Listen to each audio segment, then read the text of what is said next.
comprehensive income, statement of comprehensive income,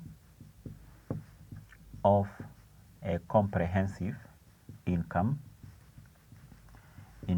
First of all, this is what in other terms we refer to as the income statement. Generally, what we know is that the main objective of preparing the income statement is to evaluate the financial performance of a business. So we evaluate the financial performance of a business in terms of determining whether there was a profit or loss during a given financial year. And that statement of comprehensive income, or the income statement which is prepared for publication purpose, is not prepared in the same, or there is a slight difference in terms of how we prepare this with what you covered in the raw level, because I understand in the raw level CIFA section 1 you looked on how we prepare the income statements. There is a slight difference in terms of how we prepare the income statement for publication purpose, because according to IAS 1, the expenses which are incurred by the business when preparing the statement of comprehensive income should be classified into 5 categories, meaning that according to IAS 1, or IAS 1 requires expenses to be classified into 5 categories, namely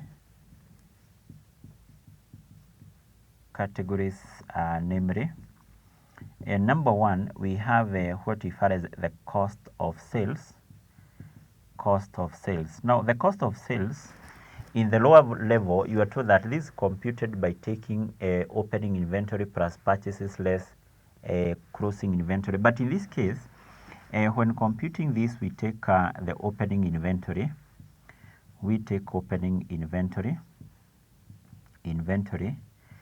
To this we add purchases. We less closing inventory.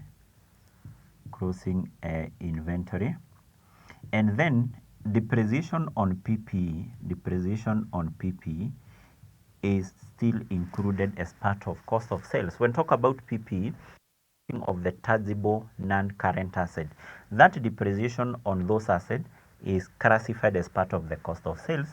And then to this we add or less the loss on disposal. Meaning that if now we have a loss on disposal, we should add it to what we have. If we have a gain, because we should add or less the gain on disposal. If we have a gain, it should be deducted. 2, we also have the administrative expenses. When talk about the administrative expenses, these are the office related expenses.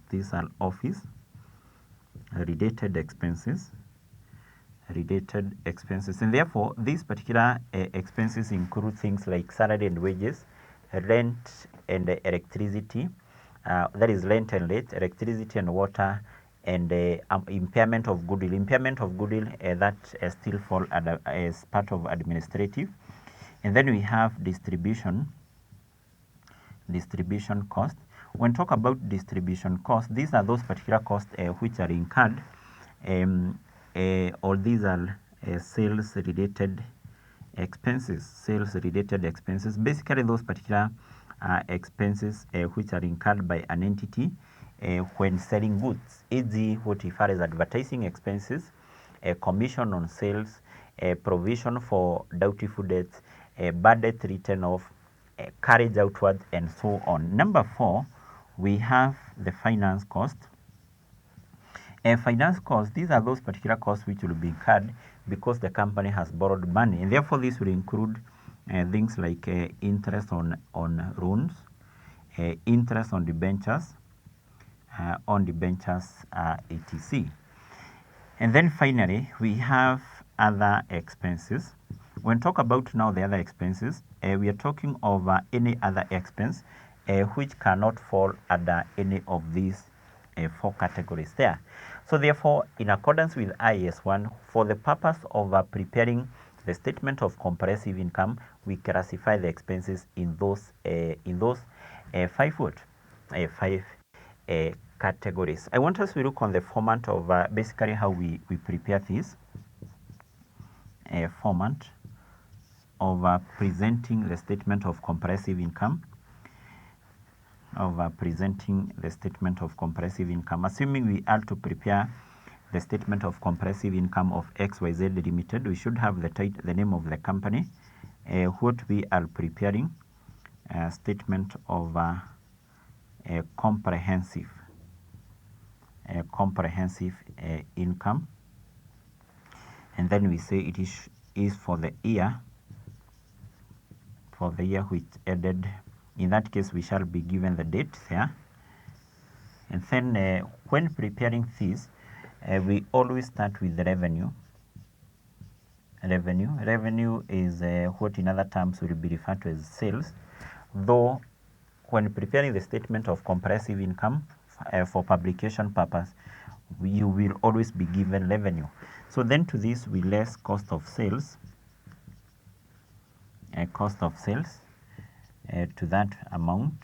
After deducting the cost of sales, whatever you get is known as gross profit. There. To the gross profit, then we should proceed and we add other incomes. So when talk about other incomes, this will be including items such as discount received, investment income, etc. And then we get the total incomes. After getting the total incomes, we proceed and we less expenses. Remember, here, because we have already taken into account cost of sales here, then here we will be having now the other expenses, administrative expenses. We also have distribution cost. Cost there. We have a finance cost.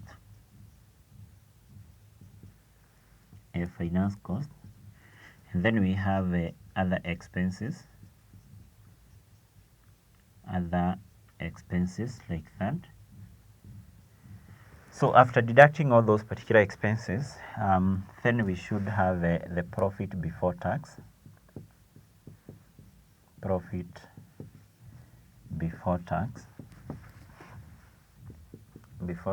We less it from okay, that will be a profit before tax, that is. And then we less income tax. In the topic of income taxes, we say that this income tax comprises of the component of current tax, the component of deferred tax. So we less that. Whatever you get there is known as profit after tax. Profit after tax. And then the profit after tax is the same with the profit for the year. To this then, we add other comprehensive incomes. The other comprehensive incomes which we will be having here will include items such as the revaluation gain,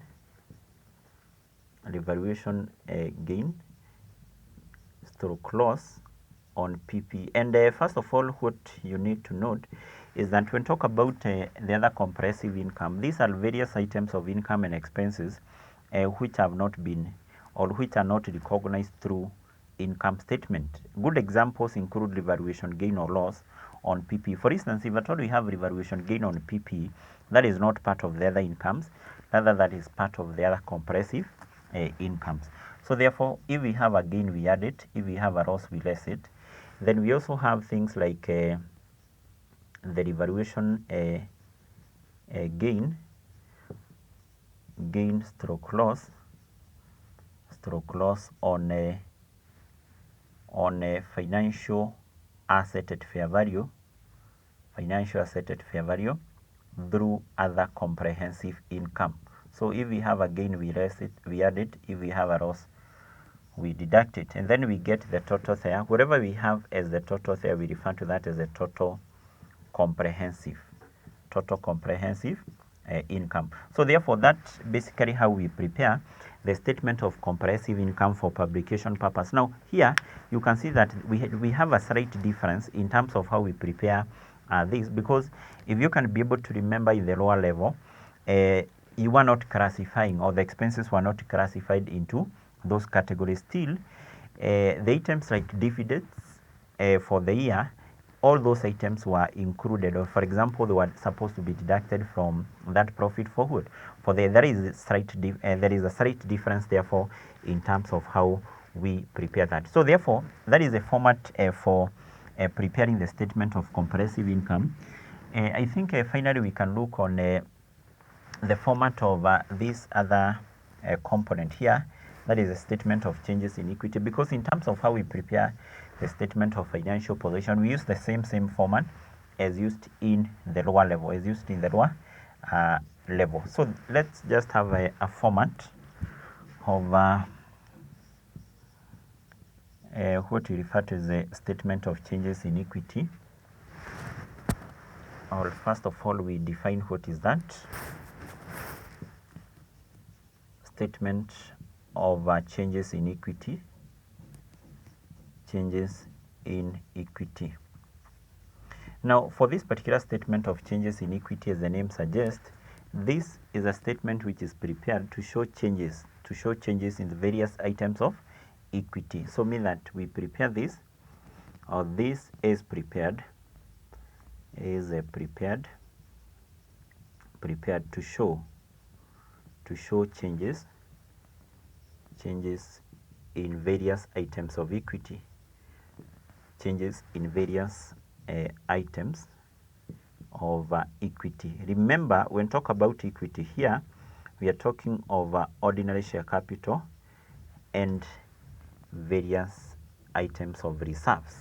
So therefore, this will be prepared to show changes, or even what we refer as movement in various items of equity.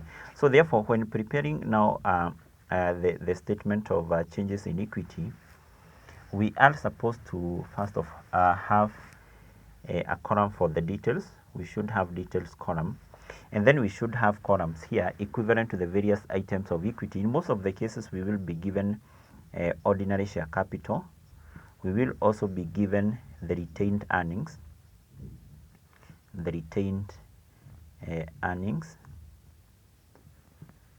Then we may also be given share premium, and then we may also be given revaluation reserve. So we need to have all those items, and including a column there for the total column. Then we should start with the opening balance, what we are given as the opening balance for all those items, and then the various items now which affect or which resulted to changes in these items in course of the year should be included here. Maybe one of it should include issue of shares. If at all, maybe we have shares which were issued in course of the year.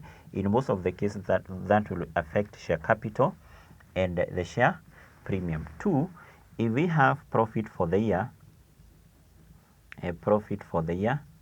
that will also affect the retained earnings. So we add the profit for the year there, and then we get the total. Still, if we have some dividends which were paid, those dividends always are paid from the retained profit. So we list them there, and then we take that to the total column. On the other hand, there are some cases whereby you can be told there is an amount of money which is to be transferred, maybe from the retained earnings to, for example, general reserve. Although in our case, because you have not incorporated the column for general reserve here, maybe you can just ignore that. The other item which you may also be having is a revaluation gain or loss. A revaluation gain or loss in respect to PPE, that will be affecting this account if a gain should be added, if a loss deducted like that. And then those are some of the items, but not limited to that. And then we get the balance carried down. The balance carried down is the balance at the end of the year there.